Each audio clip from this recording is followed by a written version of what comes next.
ঘরের শত্রু তৃণমূল কেন হবে? ঘরের শত্রু বিভীষণ বলে একটা কথা আছে, জানেন তো? আমরা সবসময় বলি যে ফিল্টারটা বাইরে থেকে করার আগে আগে ভেতর থেকে করতে হয়।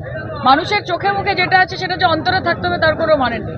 কাজে তৃণমূলের কাছে এটাও চ্যালেঞ্জ যে যেরকম বিজেপি আইএসএফ সিপিএমের সঙ্গে লড়াই করতে হবে, যদি তৃণমূলে এমন কোনো এলিমেন্ট থাকে যারা পরোক্ষভাবে বা প্রত্যক্ষভাবে দলকে ক্ষতিগ্রস্ত করার চেষ্টা করছে তাদের বিরুদ্ধে ব্যবস্থা করতে হবে। নাম করে শওকত মোল্লার বদনাম করার চেষ্টা করছেন আরাবুল, কি বলবেন এটা নিয়ে? কি বলবো, দল বিরোধী কাজ বলবো। শওকত মোল্লা বিগত 3 বছর ধরে যেরমভাবে ভাঙড়কে সময় দিয়েছে, পরে থেকে ইলেকশন করেছে, ভাঙড়কে একটা পার্টি থেকে একটা পরিবারে পরিণত করেছে ভাঙড় তৃণমূল কংগ্রেসকে। ভাঙড় তৃণমূল কংগ্রেস একটা পার্টি নয়, ভাঙড় তৃণমূল কংগ্রেস একটা পরিবার, এবং শওকত মোল্লা সেটার অভিভাবক।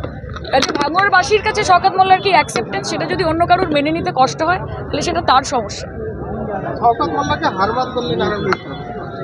এখন উনি কি বলছেন না বলছেন সেটা নিয়ে আমি মন্তব্য করতে চাই না। ভাঙড়ের মানুষ শওকত মোল্লা, মমতা ব্যানার্জি, অভিষেক ব্যানার্জি এবং ভাঙড় তৃণমূল কংগ্রেসের ওপর আস্থা রেখেছেন, সেটা নির্বাচনের ফলে আপনারা দেখতে পেয়েছেন। 2026-এ পুনরায় দেখতে পাবেন। ভাঙড়ে এক শ্রেণী তৃণমূল কর্মীদের উপর হামলা হচ্ছে লাগাতার।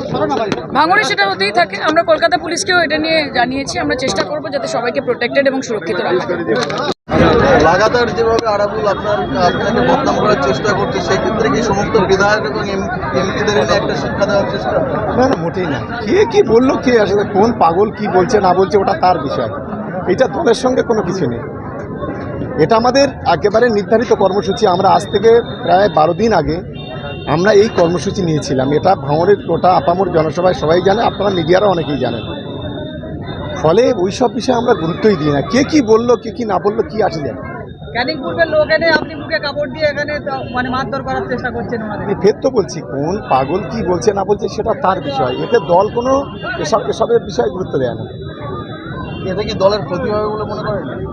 দেখুন, যারা তৃণমূল কংগ্রেসটা করে তারা জানে যে দলের নীতি আদর্শ নৈতিকতা কি, তারা নিশ্চিতভাবে জানে। ফলে এতে দলের কোনো ক্ষতি হবে না, কোনো প্রভাব পড়বে না, কিছু হবে না।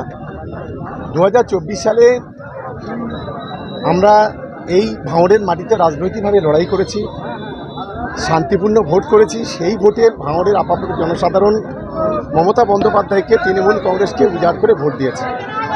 ফলে এইসব 2 পয়সা 1 পয়সা লোকেরা কে কি বললো না বললো কি আসে যায় তাদের। দীর্ঘদিন আইএসএফ এর সঙ্গে এখানে আপনাদের লড়াই, এখন কি বর্তমানে বিরোধী কারা তাহলে আপনাদের? নিশ্চিত দেখুন না, আইএসএফ শত্রুকে আমরা শত্রু বলেই চিনি। আইএসএফ বিজেপি আমাদের মূল বিরোধী শক্তি। লক্ষ্য আমাদের লড়াইটা তাদের বিরুদ্ধে। আমাদের নিজেদের মধ্যে কোনো তৃণমূল কংগ্রেসের মধ্যে কোনো লড়াই আছে বলে আমি অন্তত ব্যক্তিগতভাবে মনে করছি না। আজকের যারা এই ধরনের কথাবার্তা বলছে, দেখুন 2024-এ তারা কেউ দলের সঙ্গে ছিল না, তাহলে এসবে কেন আমরা গুরুত্ব দেবো? হ্যাঁ, সায়নী কি হচ্ছে? সায়নী ঘোষ আজকে প্রকাশ্য মঞ্চ থেকে বলো নওশাদ বা বিরোধীদের বাদ দেওয়া আগে গদ্দার চিহ্নিত করো, গদ্দার হটাও, ভাঙড় বাঁচাও, এই যে স্লোগানটা উনি দিলেন, এটা গোটা বাংলা জুড়ে আমরা বলছি তো, গদ্দার হটাও বাংলা বাঁচাও, গদ্দার হটাও সাউথ 24 পরগনা বাঁচাও।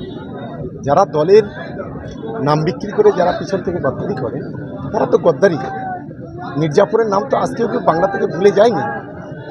সেই ধরনের মির্জাপুরও আছে সব জায়গায়, সব দলে আছে, শুধু আমাদের দলে নয়।